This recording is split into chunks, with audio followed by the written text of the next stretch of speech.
Uno de los fines por los cuales se creó el Colegio de Periodistas y Profesionales en Comunicación de Costa Rica es contribuir al perfeccionamiento del régimen republicano y democrático. Por esa razón, les presentamos en el marco de la celebración del Bicentenario de la Independencia el programa Perspectivas Democracia Bicentenaria. Entrevistas de perfil e diario de los candidatos a ocupar Casa Presidencial. Gracias por acompañarnos. Bienvenidos.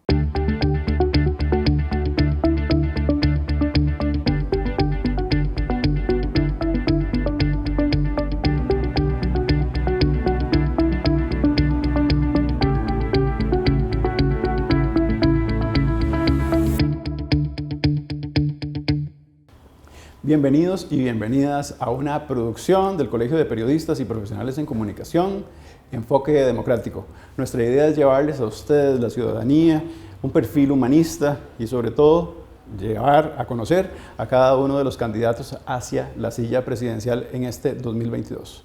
Hoy nos toca conversar con don Rodrigo Chávez Robles. ¿Cómo está, don Rodrigo? Un gusto saludarle. A sus órdenes, don Marlon. Qué gusto y muchas gracias por invitarme a este espacio. No, encantado, don Rodrigo. Me gustaría que me cuente cómo se conoció su mamá y su papá. ¿Cómo se conocieron? Don Rodrigo y doña Alicia. Don Rodrigo y doña Alicia, Rodrigo Chávez Arguedas de Atenas y doña Alicia Robles Jiménez del barrio La Soledad, aquí cerquita de La Soledad.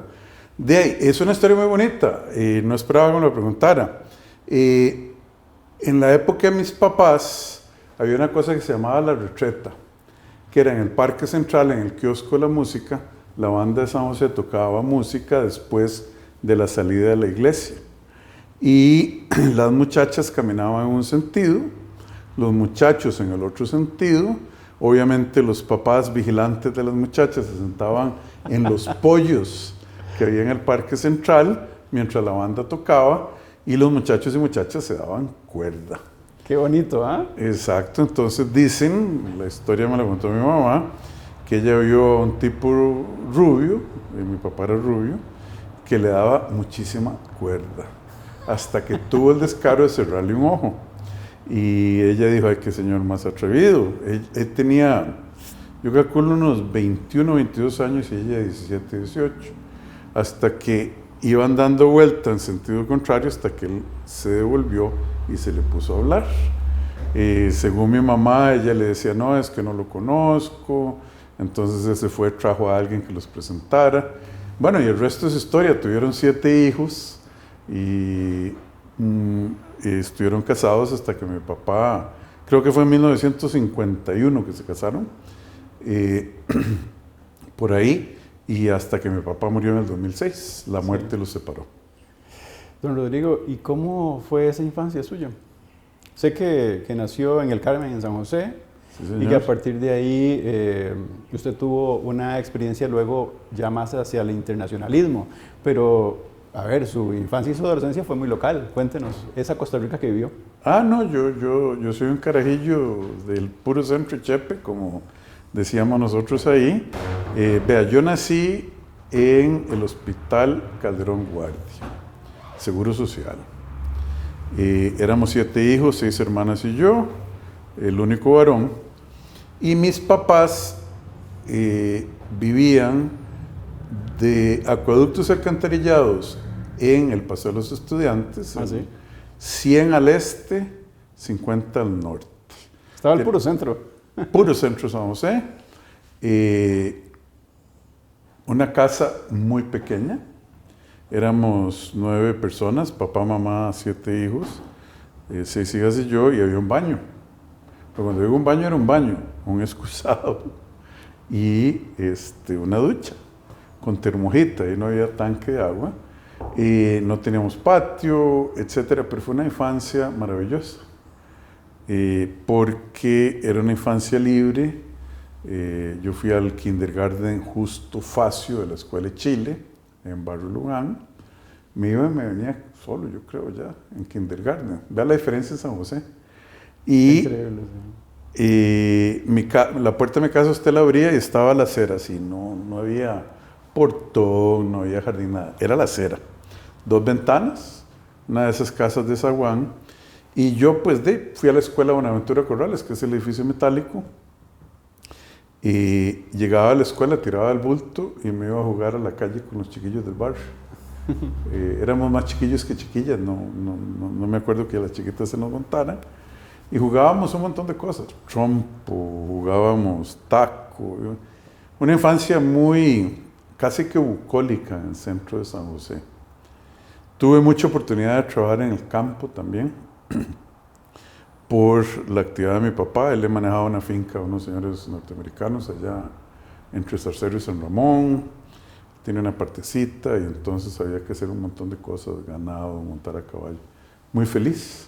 Ya después de sexto grado, mis papás hicieron un sacrificio para mandarme al colegio seminario en Barrio Luján. Nunca se me olvida, don Marlon, costaba 311 pesos al mes. Y era un montón de plata, el alquiler eran 600 pesos. Y yo no sé, como yo chiquitillo me acuerdo de esos números, nunca se me olvidará, es que la plata era talladita. Desde esa época le marcaban los números. Yo creo que me marcaba el saber que el colegio costaba mucha plata, la mitad del alquiler, y que había que aprovechar, y que había que estudiar.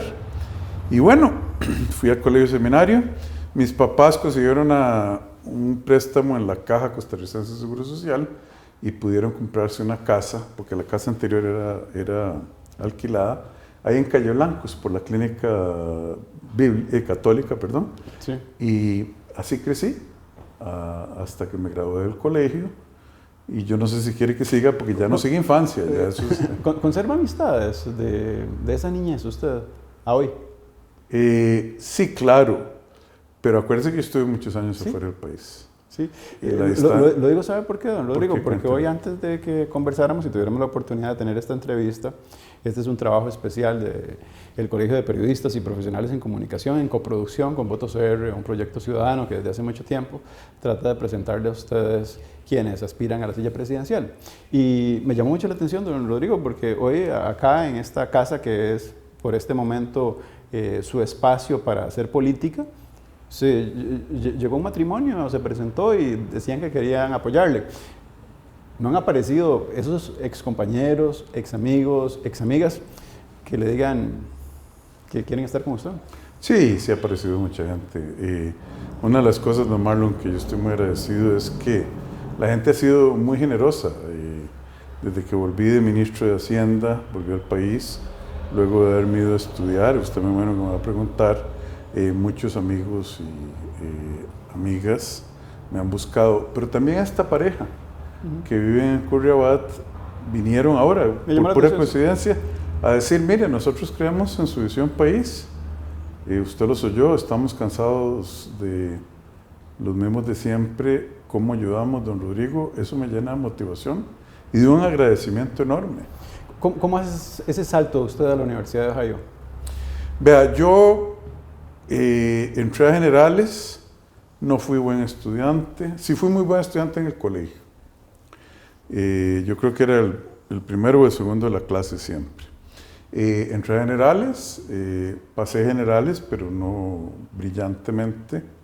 Me metí a ciencias económicas, quería estudiar economía, y me metí a política en la Universidad de Costa Rica y fui presidente de la Facultad de Ciencias Económicas.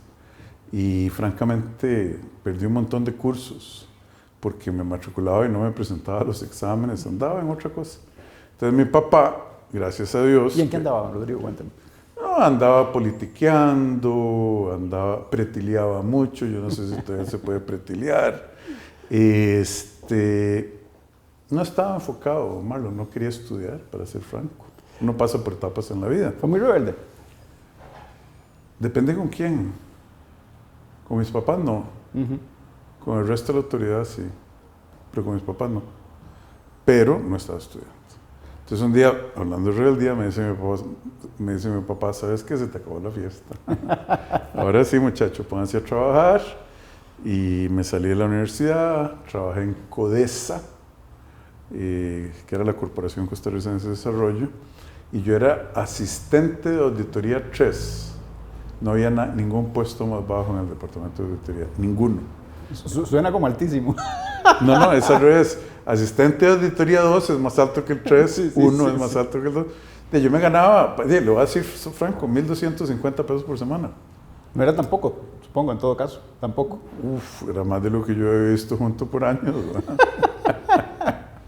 Entonces, ahí anduve, después me fui a trabajar a Fede Crédito, que era una federación de cooperativas. Me fue muy bien, a pesar de no haber terminado la universidad. Y hacía cosillas, de vez en cuando hacía negocitos, tonteras. Y ahorré una plata y me ayudaron también. Y ahí fue donde dije, yo quiero estudiar. Y en 1986 no hablaba inglés, me fui en junio. Y viera qué cosa más grande, las bendiciones de la vida. Yo no hablaba inglés. 10 semanas después yo pasé el examen de admisión en la parte correspondiente al inglés de la Universidad del Estado de Ohio. Es el TOEFL que llaman. El TOEFL, sí. Y lo pasé, lo saqué una muy buena nota. Pero lo único que hacía era estudiar. Ahí entré a la universidad. Ahí sí me dieron unas ganas enormes de estudiar, Marlon. Pero cuéntele a la gente ese detalle de llegar a otro país, cómo establecer raíces y cómo hacer que ese examen usted lo lograra con éxitos. Es que, a ver, usted lo acaba de relatar de una manera muy fácil, ¿verdad? Pero hay que financiarse en otro país, hay que tener dinero para sobrevivir en ese momento, hay que tener una serie de elementos que le permitan a usted de algún modo una resiliencia para cambiar aquel muchacho rebelde que luego empezó a trabajar a convertirse en el Rodrigo Chávez Robles que conocemos hoy. Son muy buenas preguntas. Vea, Marlon, el que le diga a usted que él ha hecho las cosas solo, o la persona que la ha hecho sola, no le está diciendo la verdad. Nosotros nos paramos sobre los hombros de gente que nos ayudó. A veces los que no nos ayudaron nos enseñaron una lección. Y yo sí creo, yo tuve ayuda de un ex suegro. Yo me fui casado. El Señor muy generosamente me contribuyó una parte de los estudios de bachillerato. Yo llevaba mis ahorros, repartía periódicos. Una hermana mía vivía ahí, me prestó la casa de ella por el verano cuando ella no estaba, eso nos ahorró mucha plata. Yo pagaba $200 de alquiler en el apartamento después de que me salí. Es una vida de disciplina. ¿Se fue casado? Perdóneme, don Rodrigo. Sí, señor, yo fui casado en aquella época. Pero fue una vida de disciplina, una vida de trabajo, una vida de sacrificio, pero una vida de enorme esperanza. De decir, yo creo y tengo la confianza de que si yo me levanto esta madrugada, cuando en Ohio hacen temperaturas de -20, -30 en la madrugada. Y es una universidad muy prestigiosa. Es una buena universidad, es una universidad fundada en 1870. 70, bueno, imagínense, yo iba a decir, tiene bastantes años, es un campus enorme. Sí, es una universidad catalogada de las universidades públicas que en el ranking siempre van a aparecer. Sí, de las universidades públicas es de las buenas. Y vea, y haber aprendido inglés, yo lo pongo muy fácil, en 10 semanas, lo suficiente para pasar el TOEFL, no era que hablaba inglés fluido como lo hablo ahora. Verdaderamente fue un éxito, una bendición de Dios. Sí, trabajé durísimo. Don Rodrigo, estando ya establecido en Estados Unidos, estudiando, ¿qué le marca ideológicamente la Universidad de Ohio a usted? Mire, ideología es un concepto muy amplio. A mí lo que me marcó la Universidad de Ohio es ver la cantidad de recursos y la riqueza que puede generar un país. ¿Sabe por qué se lo digo? Perdóneme. ¿Por qué? Porque el nombre de su partido representa desde esa Costa Rica bicentenaria una serie de elementos que retratan una perspectiva humanista de lo que los costarricenses quisieran saber de usted. Y parece, ¿verdad?, que a usted esa formación suya académica le marca para el resto de su vida. Entonces, la gente se puede preguntar, ¿esa formación académica le marcó lo suficiente para que ideológicamente en ese partido haga algo que trascienda y que nos recuerde esa Costa Rica bicentenaria? No, yo creo que obviamente el entrenamiento que le dan a uno en una universidad de esa naturaleza, con los recursos de esa naturaleza, y ya cuando uno saca un doctorado, que francamente es un esfuerzo importante, que requiere muchísima concentración y trabajo, graduarse. Es más, le voy a decir una cosa, yo creo que empezamos como 20 y pico, nos graduamos los que me caben en la mano. Es un proceso arduo. Eso lo que me marca es, primero, entender otras culturas, entender lo maravilloso que es la maravillosa que es la cultura costarricense, pero que también hay maneras de hacer las cosas que pueden ser más productivas, más eficientes y más competitivas. Y haber vivido en Estados Unidos, y para ese efecto, Marlon, haber trabajado en 42 países en mi vida, me enseñaron a amar a Costa Rica, pero también a verla desde una perspectiva diferente. Bueno, de alguien que no la está viendo de adentro para afuera, sino de alguien que la ve de adentro para afuera, pero también de afuera para adentro. Y entonces, yo creo que más que Ohio State, ha sido el viaje por la vida el que ha influenciado mucho a Rodrigo Chávez, como a cualquier otra persona. Sí, pero además hay una oportunidad que aparece en el medio, a punto de escribir su tesis doctoral, usted recibe una beca. Esa beca, yo digo que es un detonante, porque es cuando siempre uno está escribiendo una tesis doctoral, uno dice, ¿qué tema trabajo? Usted fue lo suficientemente capaz de escoger un tema que fuera conveniente y que además tuviese la capacidad para que luego le marcara el resto de su vida para que se fuera a Indonesia. Cuéntenos más bien cómo fue esa experiencia de escoger el tema, y cuéntele el tema a nuestra audiencia, y a partir de ahí cómo llega usted a Indonesia, ¿sí? Mire, mi tesis doctoral fue una aventura increíble. Yo conseguí un trabajito de investigación que pagaba el USAID, el AID, como le decíamos aquí en Costa Rica antes, a el Harvard Institute of International Development, es decir, el Instituto de Desarrollo Internacional de Harvard, y ellos deciden contratarme a mí cuando no había terminado el doctorado para que yo vaya a Indonesia a entender, a explicarle al mundo, desde un punto de vista académico, qué eran las cosas que estaba haciendo Indonesia bien en términos de mercados financieros rurales para apoyar a los emprendedores del área rural, agricultores, microempresas, y lo estaba haciendo muy bien, qué era lo que era copiable y qué no era copiable. Entonces me pasé una época preciosa en 1991-92 en Indonesia, creo que fueron 10 semanas, recorrí todo el país, vine, escribí el reporte junto con un profesor, Claudio González Vega, costarricense, después escribí unos artículos en revistas científicas y no había terminado la tesis. Pero resulta que alguien en el Banco Mundial, un señor que se llamaba Jacob Yaron, un israelita, leyó el documento y dice, mira, no está tan peor esto para hablar tica. Me llamó por teléfono y me dijo, usted vendría a presentar este documento de investigación al Banco Mundial. Y yo dije, sí. Bueno, primero dije que no, porque estaba ocupado, según yo. Me dice, mire, le damos, por cierto, $1,200 de honorario y gastos. Voy para allá. Es que era tallado el presupuesto, ¿eh? Y llegué y yo me imaginaba que íbamos a conversar 3, 4 personas. No, había un auditorio lleno, cientos de personas, todos profesionales del Banco Mundial, o la mayoría, y dije yo, ay Dios mío, ¿qué es esto? Bueno, presenté el paper y de ahí me llevaron a almorzar y me ofrecieron trabajo. Yo no sabía que esa era la idea. Me dijeron, mire, nos interesa, usted quiere trabajar con nosotros. Dije que no, porque yo quería terminar mi tesis de doctorado. Y eso fue, creo que en noviembre, octubre más bien. Del 92. Del 92, exacto. Y a finales del año 92, en diciembre, este señor me llamó y me dijo, piénselo bien, si quiere el trabajo, lo esperamos el 1 de abril. Yo me di cuenta que tenía que escribir una tesis de doctorado, que son procesos largos. La empecé a escribir el 27 de diciembre y la defendí, es decir, ante el tribunal, el 21 de marzo. Eso fue una época récord, y entonces hice una tesis de pura matemática para no tener que lidiar con datos.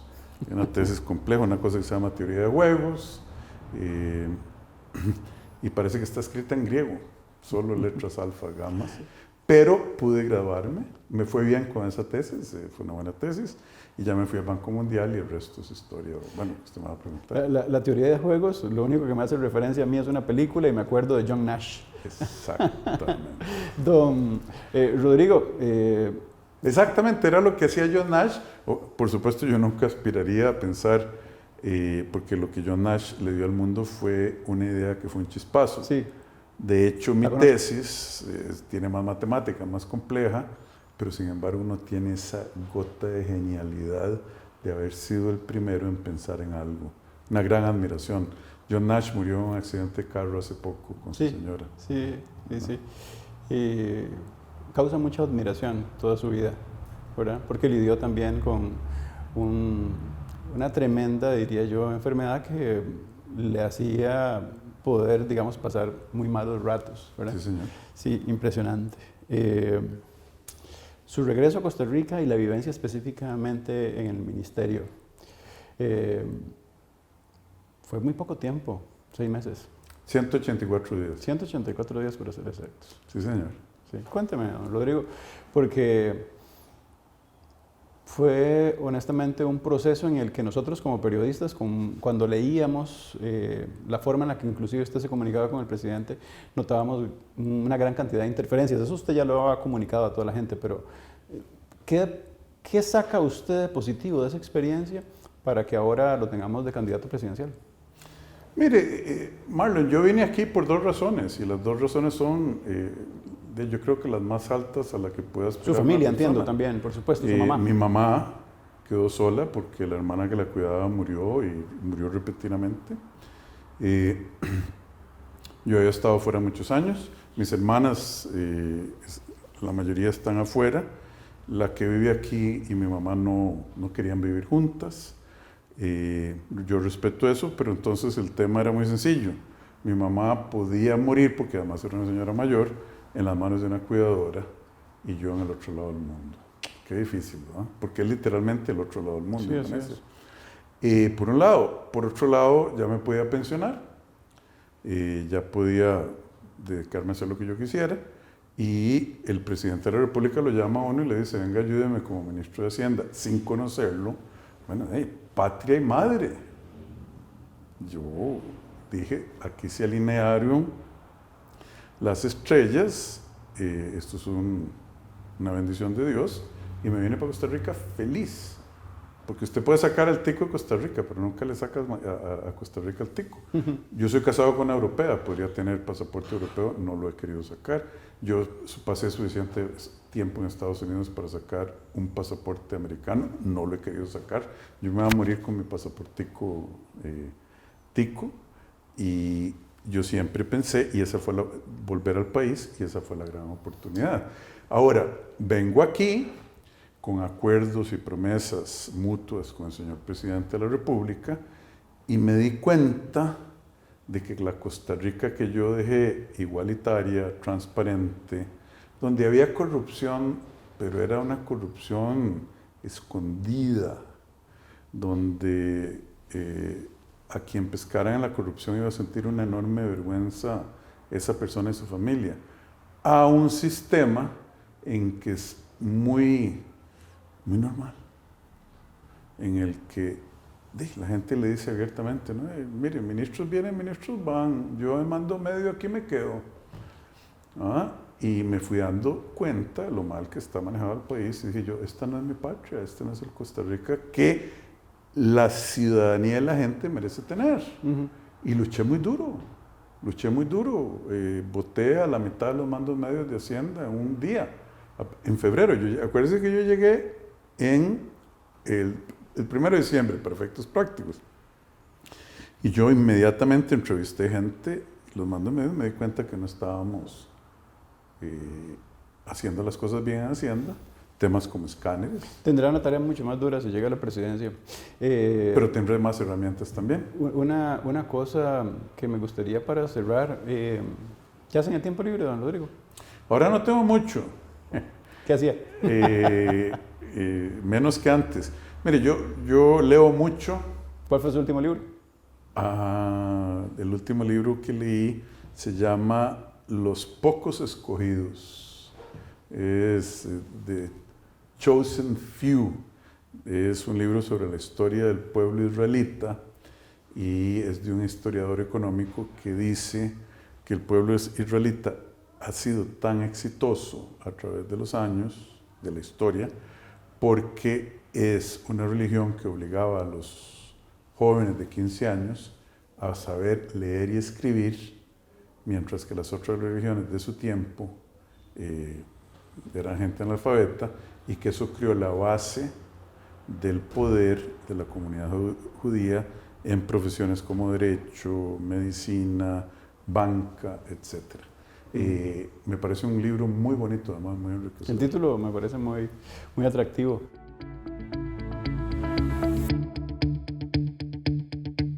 Vea, don Rodrigo, la Costa Rica Bicentenaria nos entregó un gran trabajo, no solamente en lo social, sino también en lo político y nuestra economía.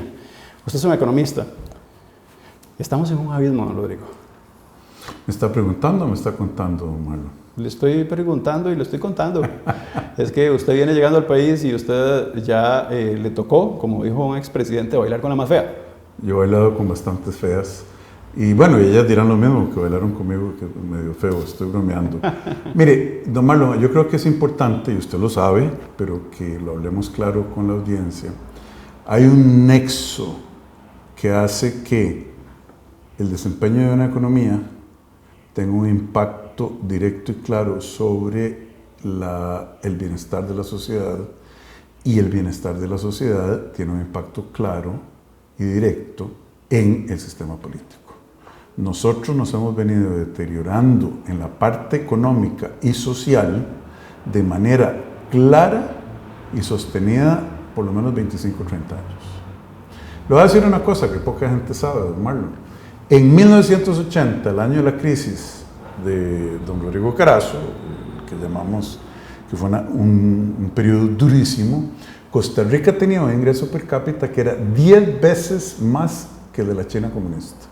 Y era 45% más que el de la República de Corea del Sur. Hoy, Corea del Sur tiene un ingreso per cápita para todos los efectos prácticos de 3 veces. Los coreanos son 3 veces más ricos en términos de ingreso que los ticos. Y empezaron la carrera atrás. Y los chinos, que éramos 10 veces más ricos, hoy ya nos pasaron, don Marlon. Pero a ver, hay costos en eso, don Rodrigo, y tienen que ver también con costos que se han significado para esas economías que usted me habla, que han pasado tremendos problemas en el marco de los derechos humanos, por ejemplo. ¿Corea del Sur?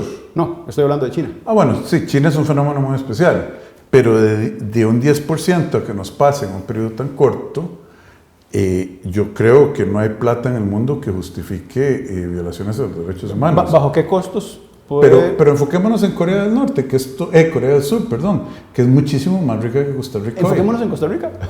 No, lo que le quiero decir es que no lo hemos hecho bien, que antes de la pandemia teníamos una situación de pobreza sostenida por 3 décadas, de 20-21%, con un gasto creciente en alivio de la pobreza. Teníamos una desigualdad creciente. Cuando yo salí de Costa Rica, la Costa Rica de antaño era una Costa Rica igualitaria, que era una de las sociedades con más equidad en el mundo, y hoy es una de las sociedades más desiguales del mundo. Antes de la pandemia teníamos casi 15% de desempleo. ¿Cómo hacer ese balance a la Costa Rica de hoy? Muy negativo. En 4 años bueno, usted sabe de números, dígame. En 4 años eso se puede hacer. Bueno, la gran pregunta no es si se puede hacer. ¿Es cómo?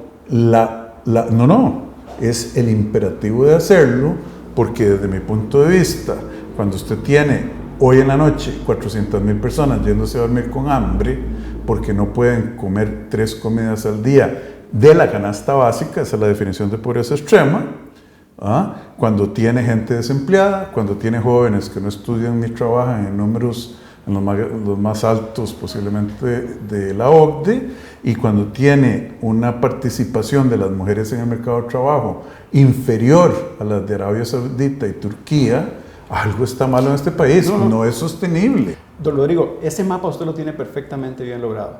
Y yo también hice mi tarea de traerle una gran cantidad de desafíos que tenemos. Ahora, desde lo económico y lo social, su punto de partida de hoja de ruta, ¿cuál va a ser? Mira, don Marlon, este país, partamos de los principios. Este país es un país rico, este país no es un país pobre. Estamos muy empobrecidos en una crisis porque nos han administrado muy mal por al menos 25, 20 años. ¿Qué significa administrarnos mal? Son la adopción de políticas públicas y de actos administrativos que han deteriorado el buen vivir de los costarricenses. Eso incluye corrupción, incluye indolencia, incluye negligencia e incapacidad. Le puedo dar muchísimos ejemplos, pero empecemos por la calidad del gasto público. Usted sabe, don Marlon, que ¿Cómo soluciona el gasto público, por ejemplo? No, déjenme decirle algo. En la historia de la humanidad nunca ha habido una sociedad próspera que no haya tenido un sector privado pujante, productivo y que de empleo. Y no ha habido una sociedad exitosa sin un sector público que sea efectivo, eficiente y honesto. Lo ha demostrado en pandemia, la Caja Costarricense del Seguro Social, la sanidad pública, lo han demostrado. ¿Han demostrado qué? Que han podido sacarnos adelante. No, lo de la pandemia es un fenómeno circunstancial. Evidenció una gran cantidad de desafíos en esa misma línea. Y de debilidades. Pero nosotros somos un país que no somos competitivos en el marco internacional, le digo, entre otras cosas, porque gastamos menos del 1% de nuestro producto, del valor de los servicios y bienes producidos en el país, en infraestructura. Deberíamos estar gastando 6-7%. Y estamos gastando más del 5%, 5 veces de lo que gastamos en infraestructura, en intereses. Vea qué mala calidad del gasto público. ¿Y por qué gastamos tanto en intereses? Porque desde 1983 a hoy, todos los años, tuvimos un déficit, es decir, hubo que tarjetear el exceso de gastos sobre ingresos a tasas altísimas. Solo en el 2007 creo que tuvimos un ahorro. ¿Cómo empezamos a apaciguar o cómo empezamos a todos esos tarjetazos que hicimos, empezar a amortizarlos? Ahí es donde viene el detalle y lo más importante es que los y las costarricenses nos tenemos que dar cuenta que la actitud de que paguen todos esa deuda de, ¿cuánto es? 48 mil millones de dólares menos yo, que paguen todos menos yo, no es sostenible. Aquí todos vamos a tener que hacer ajustes, incluyendo que tenemos que ajustar las finanzas públicas. Yo no estoy hablando de cortes masivos al empleo público, pero sí estoy hablando de eliminar exenciones tributarias, de eliminar los destinos específicos que le van a instituciones, recursos que le van a instituciones sin Por ejemplo, ¿qué instituciones? Mire, el Infocop y otras instituciones, CONACOP, etcétera. ¿Usted cerraría alguna de las instituciones? No, déjeme decirle, 10% de las utilidades del INSS, del Banco Nacional, del Banco de Costa Rica, le van a instituciones beneficiadas porque hace 30, 40 años Liberación Nacional, ese fue el partido, hizo un trato con el movimiento cooperativo. Olvídate de tener que pasar por el presupuesto de la República y pelear para demostrar valor, te vamos a dar un dividendo anual de los bancos del Estado sin control. No, don Rodrigo, perdóneme. Lo que quiero es encaminarlo a dos que me preocupan y que la ciudadanía lo ha hecho saber en algún momento. Cuando se habla de gasto, la gente no lo ve como una inversión y me refiero a las universidades públicas, por ejemplo. Pero si usted hace un viaje sobre estas otras instituciones, usted me podría decir con nombres y apellidos, yo cierro esta institución, es que esta institución no funciona. Mire, don Marlon, sé que eso tiene costos políticos. No, yo sé que tiene costos políticos y el que no aguante el calor que se salga a la cocina. Yo creo que hay una serie de instituciones adscritas a los ministerios, como el SENASA, el CETENA, etcétera, que deben fundirse otra vez al ministerio y no tener directores, secretarios, secretarias. Ahora voy a dar un salto porque me gusta esa sinceridad suya. Voy a dar un salto. Territorios Seguros ha hecho una serie de trabajos que nos ha demostrado que existen megaempresas que reportan cero.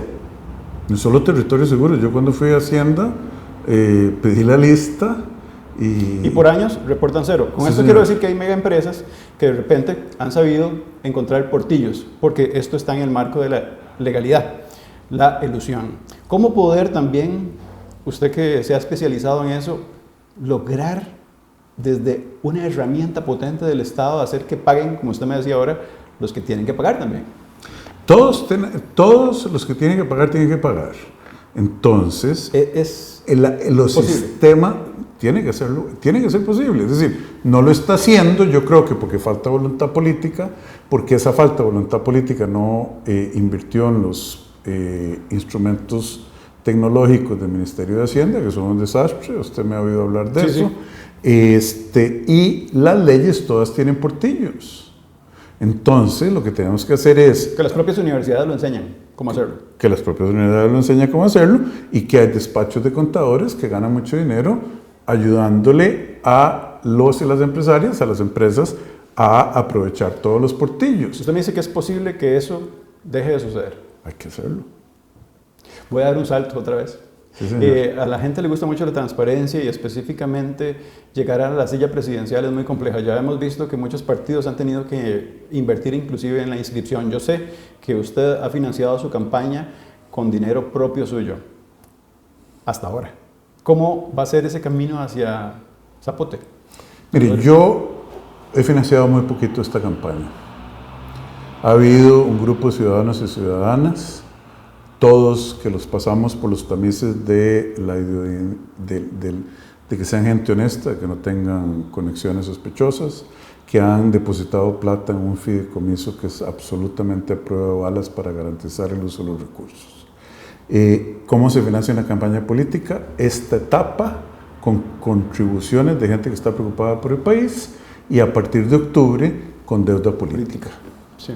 Una deuda política que depende de cómo se ubiquen encuestas, no podría ser tan boyante como lo podría esperar el candidato. Obviamente. Liberación Nacional que tendrá 4.000 millones de colones de deuda política que podría gastar. Nosotros no estamos ni empezando ahí.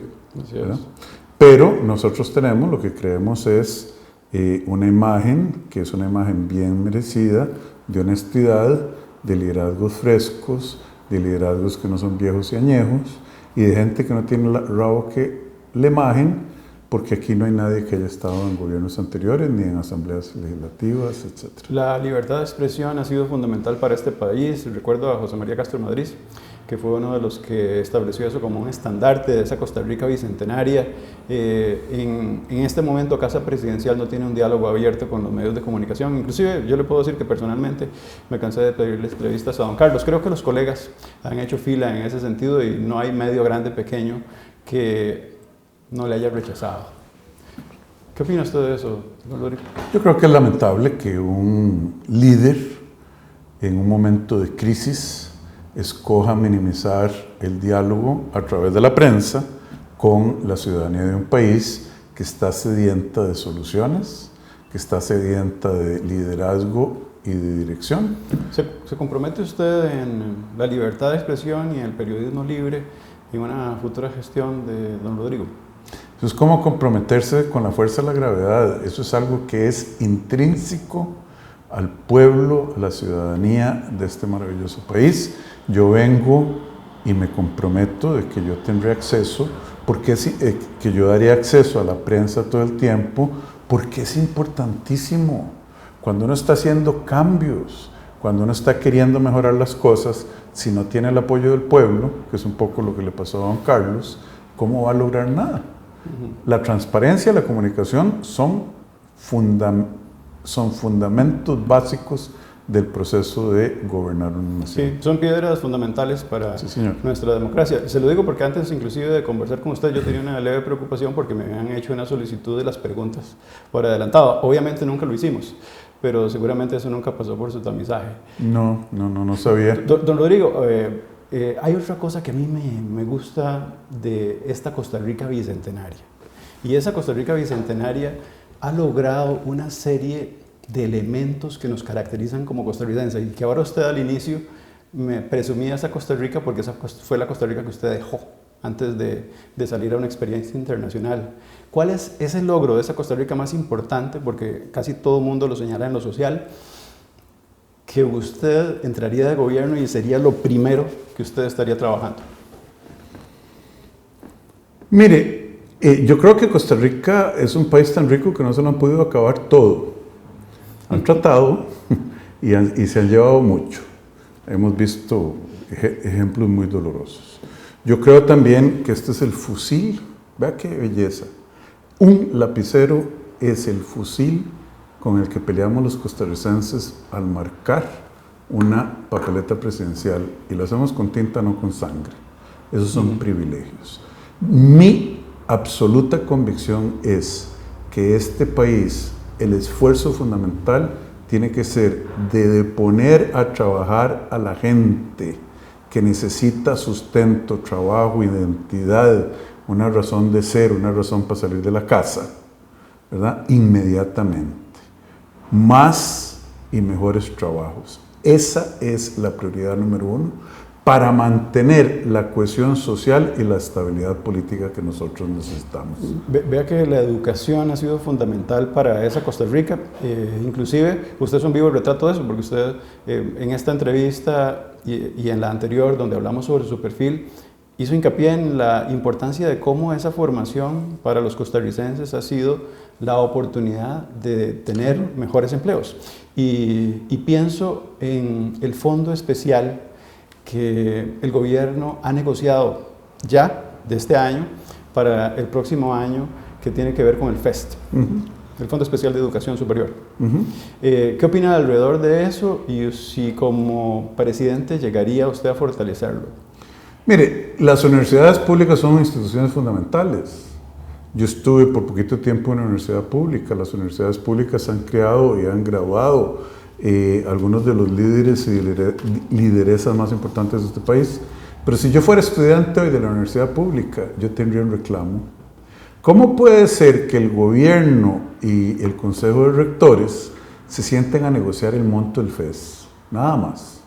Que la plata sale de las transferencias del presupuesto a las universidades y que ellos después vayan y asignen 93% de ese FES a salarios de los que están nombrados en propiedad, no los interinos, solo un 2 o 3% a becas y el resto a investigación. Pero nadie ha querido tocar esas pensiones de lujo, por ejemplo, o esos salarios que de repente algunos han dicho en momentos determinados que deben de entrar a un ecosistema diferente. Es que eso, don Rodrigo, le digo porque en la Universidad de Costa Rica lo sé, al menos, que ha sido un tema que se ha tratado de trabajar, pero que ha sido imposible de poder regular. Bueno, la autonomía pasa por eso también.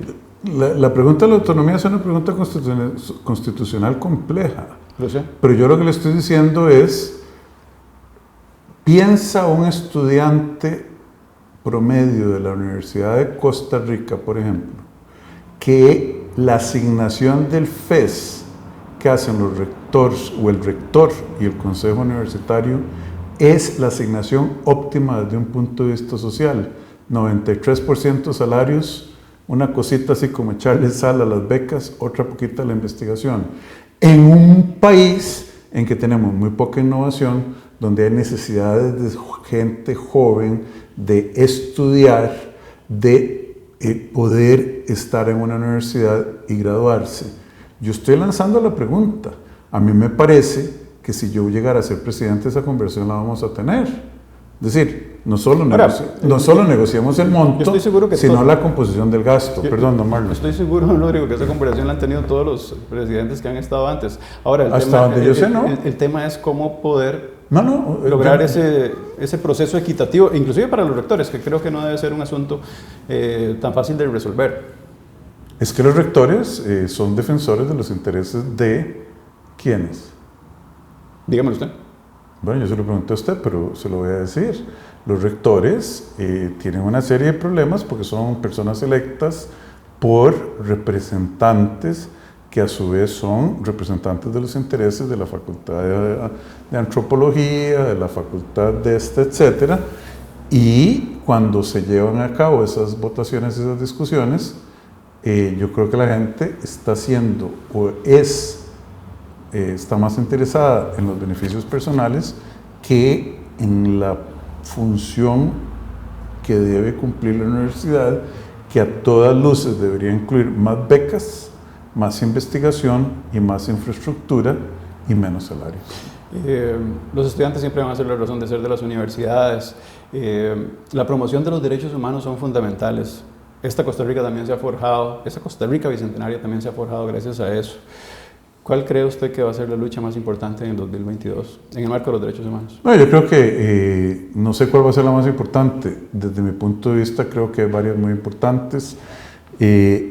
Los derechos de la comunidad LGBTI, yo creo que ya son derechos establecidos en los que no podemos echar para atrás. Tenemos que trabajar mucho y muy fuerte en darle inclusión a las personas con discapacidades y a las poblaciones indígenas de este país que han sufrido de una falta de inclusión histórica.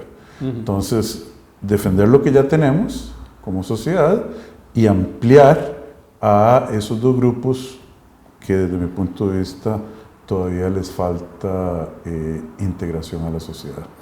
¿Hay algún candidato o candidata en este proceso hacia la presidencia de la República que don Rodrigo Chávez Robles considere que no es apto para gobernar? Sí. ¿Quién? Yo como ciudadano digo que el voto es secreto y le garantizo que no hubiera votado por algunas de esas personas, y la decisión por respeto al soberano es de ellos. Pero usted me preguntó, yo pienso que hay gente que no debería gobernar en este país, absolutamente. Y parte o razón fundamental del por qué yo estoy en esta lucha es porque no me veía votando por algunas de esas personas. Como ministro, ¿hay alguna de las acciones que usted haya tomado en el pasado que usted dice, hago mea culpa? Mire, yo creo haber actuado con el interés del país y no el interés personal. Yo nunca tomé una decisión para favorecer a un grupo empresarial, a un grupo organizado, y siempre pensé en el bienestar de la mayoría de las y los costarricenses, incluso decisiones difíciles y feas. ¿Usted sabe lo que es despedir a los directores generales de su institución, a muchos de ellos, al oficial mayor, a los dos viceministros, todo el mismo día? Cuando usted oye y siente de una institución que dice, este señor viene a limpiar. La gran suerte que tuve yo es que la enorme mayoría de los empleados de Hacienda son gente buena, pero los que estaban obstaculizando y haciendo cosas que desde mi punto de vista eran aceptables, se tuvieron que ir, así como se quedaron directores generales que son gente excelente. Recuerdo, sobre todo, hay varias acciones, pero bueno, lo de imponer un salario solidario para quienes ganaban más de 500,000. Recuerdo una frase, y de hecho acá se la tengo, dice que el país no debía dedicar montos desproporcionados a una sola institución, sino que había que ser justos y balanceados. Yo creo que todos los costarricenses van a estar de acuerdo con eso, pero en esta campaña hay gente que ha relacionado esa frase con no fortalecer la caja. Y a mí me gustaría que usted un poco se libere de esos muertos que le pueden endilgar. Claro, esos fantasmas, matémoslo de una vez. Esa frase se refería al hecho de que la caja estaba pidiéndole al Ministerio de Hacienda 9 billones de colones. Sí, lo sé. Exacto. En una época de pandemia, cuando no sabíamos si íbamos a poder importar la gasolina y el diésel, pues es fácil volver para atrás, pero los desafíos, no sabiendo cuánto iba a durar, qué tanta incidencia iba a tener la pandemia, a mí me paraban el pelo, como el periodo especial de Cuba, donde no podían importar o comida, no tenían ni comida o electricidad. Entonces, don Marlon, cuando la caja pidió 9 billones de colones y dice, me tiene que pagar esto, no alcanza con el 100% de los empleados públicos, no alcanza para el salario, no hubiéramos podido pagar salarios, mantener carreteras, pagarle a la policía, pagarle a los bomberos. Eso fue, a mí me pareció una actitud poco razonable, y yo dije lo que pensé y todavía lo pienso. El balance, los equilibrios son importantes en la sociedad. Si usted me pregunta, la Caja es una institución emblemática a la que tenemos que fortalecer, porque la mitad de los trabajadores y trabajadoras de este país ni siquiera tienen acceso a la seguridad social. ¿Siente alguna compatibilidad con algún otro partido político en este momento? Mire, desafortunadamente los partidos políticos tienen sus huellas digitales, muchos partidos políticos, especialmente la Unidad Social Cristiana, Liberación Nacional y el PAC, tienen sus huellas digitales en el cuerpo del delito, de la crisis profunda que está sufriendo este país. Y con ellos yo no me identifico. Lo comprendo. Si no llegara a la silla presidencial, ¿volvería a gobierno? Yo estoy luchando por la silla presidencial. Creo que es importante que haya un liderazgo fuerte, claro, de visión de país, respetuoso, pero que pueda trazar una dirección país, y eso es a lo que yo aspiro. Me gustaría, para cerrar, en estos últimos 30 segundos, si me puede dar una explicación corta económica de...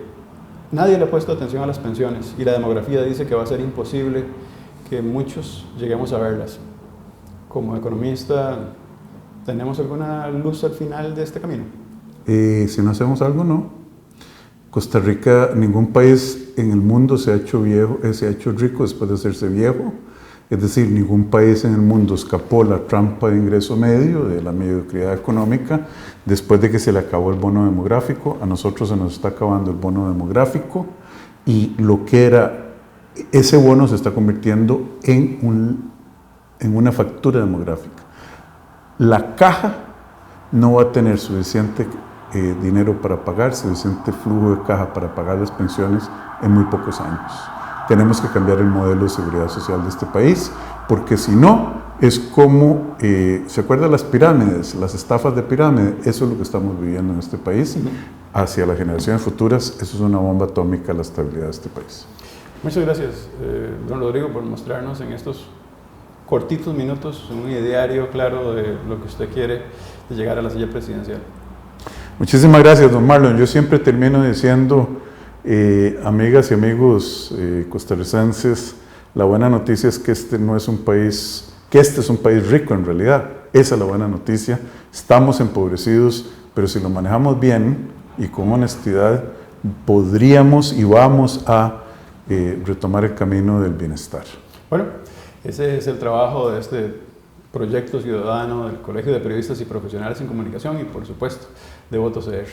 Espero que sigan disfrutando de este trabajo que hacemos con honestidad y, sobre todo, con un periodismo sincero para ustedes. Hasta luego.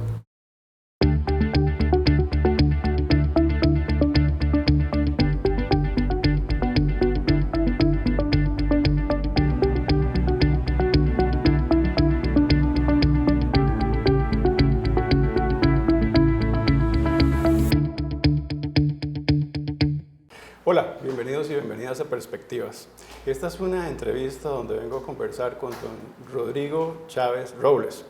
Esta entrevista es por tercera vez. Ya yo tuve la oportunidad de conversar con don Rodrigo sobre su perfil y su ideario en el marco de este trabajo extraordinario que hace el Colegio de Periodistas y Profesionales en Comunicación en coproducción con Voto CR, un proyecto ciudadano que tiene ya más de 10 años de estar con ustedes. Y venimos a tocar un único tema que ha sido un escándalo que se ha dado en el marco de lo que significa la vida política de don Rodrigo. ¿Cómo está, don Rodrigo? Muchas gracias por acceder a esta entrevista.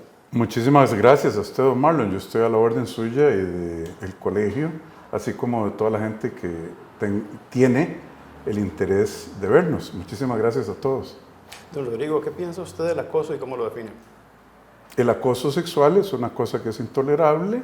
El acoso laboral es otra cosa que es intolerable, que cuando una persona tiene poder se aprovecha de ese poder para lograr beneficios que no son legítimos o para imponer su voluntad más allá de los reglamentos en el caso del acoso laboral y de la legitimidad de una relación de jerarquía para lograr beneficios específicos. El caso del acoso sexual en el Banco Mundial y en el Código Penal tienen definiciones muy específicas, como todos los delitos. Muy bien. Tienen que tener estándares de qué significa y cómo probarlo. Vamos a ir avanzando en esa definición. Sí, señor. Entonces, don Rodrigo. Don Rodrigo, ¿durante cuánto tiempo compartió usted con las denunciantes en este caso específico? Mire, Marlon, lo primero que yo quiero decir, y yo creo que es hora de que ya dejemos de jugar de perversiones, de morbosidades y de ese tipo de cosas, es que de acuerdo a las definiciones de acoso internacional, de acoso sexual internacionales y del Banco Mundial, 3 instancias dijeron que no ocurrió. Y aquí está el documento, si quiere yo le lo... No, un momentito. Lo que quiero es ir avanzando. Si usted quiere relitigar lo que ya está litigado, yo creo que... Bueno, pero no, sigamos. Es importante... Yo quería hacer ese punto de clarificación, nada más. Y va a tener la oportunidad de hacerlo. Lo que quiero es que la gente tenga la oportunidad, don Rodrigo, de saber cuánto tiempo trabajaron con ustedes esas personas, si fue así. Ellas trabajaron conmigo, sí, en un departamento muy grande, de muchísima gente. Eran 136 profesionales más personal de apoyo y trabajamos como 2 años en el mismo piso, en el mismo edificio. Incidentalmente ellas trabajaron en la misma oficina y eran muy amigas. Nada más. Las dos simultáneamente en el mismo tiempo. Más o menos, sí, hubo una intersección. Tenían 22 y 24 años y en este caso específico, don Rodrigo, como subalternas suyas, ¿usted tenía algún tipo de poder sobre ellas? Eso es una pregunta retórica, don Marlon. No entiendo qué quiere decir eso. No es retórica, es... Yo supervisaba a los supervisores de ellas, sí. Sí, señor. En esa relación con las denunciantes, ¿cómo era su relación con ellas, don Rodrigo? Igual que con todo el personal de ese departamento, yo tenía y tengo todavía un estilo gerencial que yo llamo ambulatorio. De hecho, en todas las evaluaciones anónimas que me hicieron mis supervisados, incluyendo estas 2 muchachas, que pudieron haber declarado algo ahí, porque esas evaluaciones las veían mis superiores y nunca lo hicieron. Una de las cosas que fue muy clara y que me ganó muchos cumplidos es que Rodrigo Chávez va a la oficina del staff y el staff no tiene que irle a pedir audiencia. Yo pasaba por la oficina de todo mi personal todas las veces que pudiera cada semana. 5 minutos. ¿Cómo están? ¿Qué tal? ¿Qué hay de bueno? ¿Cómo va la vida? ¿Cómo va el balance de trabajo con el bienestar? ¿Alguna vez le manifestaron algún inconveniente alrededor de algún comentario suyo, Rodrigo? No, señor. Y eso está clarísimo en el récord y ellas mismas lo dijeron. Nunca le dijimos ni a Rodrigo y peor aún, nunca le dijeron a las 5 unidades administrativas anónimas que tenía el Banco Mundial en aquel entonces, precisamente para proteger al staff de cualquier tipo de comportamiento inadecuado de sus gerentes. Un departamento de personal, un sindicato, un defensor de los trabajadores del banco, lo que en inglés se llama ombudsman, una oficina de investigación y ética y otras instancias gerenciales, como el Departamento de Recursos Humanos. Yo leí entre comillas, don Rodrigo, y le tengo que decir que ahí decía claramente, estaba enterado de sus intentos. No voy a ampliar tanto porque sería muy sensacionalista escoger las palabras específicas que aparecen. Y es ahí donde... ¿Pero quién dice que yo estaba enterado de mis intentos? Eso es lo que dice el texto de las muchachas. No, lo que las muchachas dijeron, se lo puedo leer si quiere. Yo sé que usted lee inglés, don Marlon, pero lo que las muchachas dijeron es que él debió haberse dado por enterado de que ellas estaban incómodas. Pero yo no me di por enterado, o sea, ellos no me dijeron nada. De hecho, Marlon, la relación era tan cordial, tan normal, tan amistosa, que ellas mantuvieron conmigo correspondencia e correos electrónicos y mensajes en Messenger, una por 8 años o 10 años después de que terminamos de trabajar juntos. Rodrigo, ¿cómo le va? Me mandó una amistad en Facebook. No lo había visto en Facebook, estoy estudiando en Florencia, qué belleza. ¿Cuándo nos vemos? ¿Cómo está? Le mando un email deseándole feliz cumpleaños. ¿Por qué no me da trabajo otra vez en el verano? Por 8 o 10 años. La otra me manda un email después de que hemos trabajado juntos diciendo, Rodrigo, le quiero agradecer absolutamente todo. Toda la ayuda, toda la mentoría, lo que usted me dijo. Yo me voy a ir a sacar un doctorado a Londres. Venga, visíteme cuando pase por Londres y nos vamos a ver otra vez. Rodrigo, entonces, ¿cómo puede usted reconciliar? yo no tengo esa información de esas conversaciones que usted Si tuvo. quiere se la enseño. Ahora, después de la entrevista, la podemos ver, tal vez. No, claro. ¿Por qué cree que doña Pilar Cisneros se siente tan cómoda, una mujer del temple de doña Pilar? Porque ella se sentó conmigo y lo leyó todo. Bueno, y sigo con el tema. 3 instancias, habiendo investigado, habiendo leído, habiendo visto todos esos textos, dijeron, aquí no hay acoso sexual. Voy a ir entonces a esa parte. ¿Fue condenado o no don Rodrigo por el banco? ¿Fue condenado por qué? Yo no fui condenado por acoso sexual. Ok. ¿Por qué existe una indemnización? ¿A quién? A las muchachas de $64,000. No hay indemnización a las muchachas. Aquí lo que dice es que se les pagarán $64,838 por los costos en asesoría legal que las muchachas incurrieron. Costes a favor de las mujeres por un total de $64,838. Costos, vamos a ver, usted sabe hablar inglés. Legal fees, costos legales. Legal es la misma palabra en inglés o no. Aquí está en la página 55 del reporte. Costos legales. ¿Por qué se da ese pago, don Rodrigo? Vea, yo creo que eso lo hizo el banco porque estas muchachas, cuando a mí se me exoneró en 2 instancias, fueron a la oficina de personal a decir esto no se vale, usted lo debió haber condenado. La oficina de personal les dijo, olvídense. Ahí el mismo documento dice, negociaron por 6 meses. ¿Qué negociaron? ¿Qué negociaron? El banco dijo no.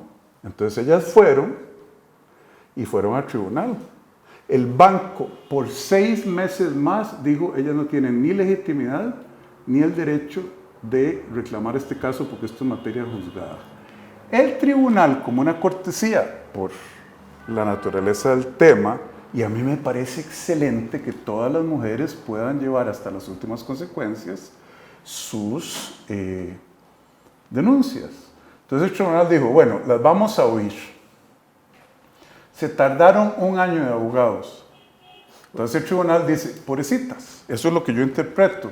Ustedes gastaron 1 año, no las vamos a dejar. No les vamos a decir que descartamos sus denuncias, porque fueron desestimadas, nada más. Por lo menos les vamos a dar los $64,838 en costos legales en que ellas incurrieron. Ahora, si aquí hubiera habido acoso, el monto de compensación hubiera tenido 6, 7 ceros, Marlon.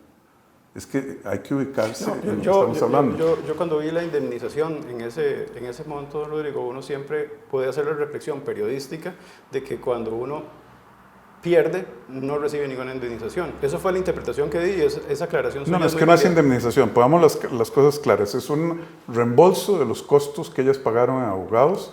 Me imagino que pagaron a abogados de $500, $600 la hora. Bueno, las horas que Rodrigo, ¿siente usted que este caso de algún modo le está siguiendo en esta campaña?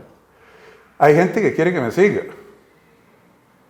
En La Nación, por ejemplo, le dedicó 4 o 5 páginas, cartas a la columna. Canal 7 hizo una entrevista a la cual editaron para quitarle credibilidad y convencimiento, una periodista creo que se llama Natalia Suárez, no me acuerdo, para quitarle credibilidad y convencimiento a la entrevista. Obviamente ellos están gastando mucho tiempo, mucho espacio en reportar algo que no es noticia. No sé la forma que lo pudo haber hecho los colegas de ese medio y obviamente no podría referirme. En caso de llegar a la presidencia de Rodrigo, ¿cuál será su política sobre todo en el caso de lo que significa combatir el acoso laboral y sexual? La misma política que he seguido siempre como líder. De hecho, lo más paradójico en este caso, don Marlon y señora que me está viendo en su casa, en el año 2010, Rodrigo Chávez ganó el premio a la promoción, inclusión y respeto de las mujeres profesionales que otorga el Banco Mundial a un gerente cada año. Don Rodrigo, ¿usted despediría de encontrarse un caso a un funcionario que ha hecho y ha realizado acoso sexual en un momento determinado laboral? En el momento en que lo encuentren culpable, como hubiera sido el caso en el Banco Mundial, si a mí me hubieran encontrado culpable, me hubieran despedido inmediatamente y sin ninguno de los beneficios. Yo renuncié. Don Rodrigo. Y a mí me pagaron todos los beneficios laborales. Yo haría lo mismo en Costa Rica. En el momento... Imagínese, Marlon, usted tiene un hijo. Su hijo, yo creo que, y le deseo, lo pido en Dios, que llegue a tener una posición alta de influencia en el mundo en el que él quiera moverse. Imagínese usted que a su hijo o a su hermano, señora, a su hijo, señora, a su padre, a su tío, llegue alguien y diga acosador sexual y que ahí mismo lo guillotinen. Tiene que haber un proceso. Y aquí lo que ocurrió fue un proceso que me eximió de ese crimen. Entiendo. Muchas gracias. Y yo lo voy a hacer igual. Muchas gracias más bien por regalarnos este espacio para poder compartir con usted. Para nosotros, en Perspectivas, Democracia Bicentenaria, un proyecto que trata de mostrar todas las candidaturas hacia la presidencia de la República, era muy valioso tener con usted esta conversación. La gente tiene las consultas sobre lo que en el caso de nosotros podemos investigar y las respuestas que usted pudo haber dado. Así que muchas gracias, don Rodrigo. Mire, don Marlon, yo creo que la razón por la que yo consentí a esta entrevista es primero mi respeto hacia usted como profesional. Segundo, porque yo sé que la gente oye, la gente no lee, muchos ni siquiera saben leer inglés, que es parte de los problemas que tenemos en Costa Rica con el sistema de educación. Y estos temas son complejos. Yo doy la cara, yo no me escondo y, como le dije, la vicepresidenta, candidata a vicepresidenta, doña Mary Munive, una mujer feminista, la Jocelyn Chacón, también una mujer feminista profesional, ambas médicos, doña Pilar Cisneros y otro grupo de mujeres que apoyan este movimiento, dijeron, denos cuentas, nos sentamos, vimos esos textos, esos emails que yo les enseñé, vimos las acusaciones de estas dos ex colegas y ellas se sienten absolutamente confiadas en que Rodrigo Chávez es un gran líder como para acompañarme en esta batalla y absolutamente respetuoso con las mujeres, como los mismos galardones que yo he ganado en la misma institución demuestran. Usted es muy amable, don Marlon. Gracias por su conversación, don Rodrigo. El esfuerzo que hace un colegio profesional, como lo es el Colegio de Periodistas y Profesionales en Comunicación, junto con el proyecto Voto CR, es traer todas las versiones posibles alrededor de un tema y en este específico poder contar con una información veraz alrededor de los candidatos y las candidatas. Espero que puedan seguir el trabajo extraordinario que hacemos y sobre todo reflexionar en torno al voto electoral, que es fundamental. La democracia informativa está en su pantalla. Muchas gracias.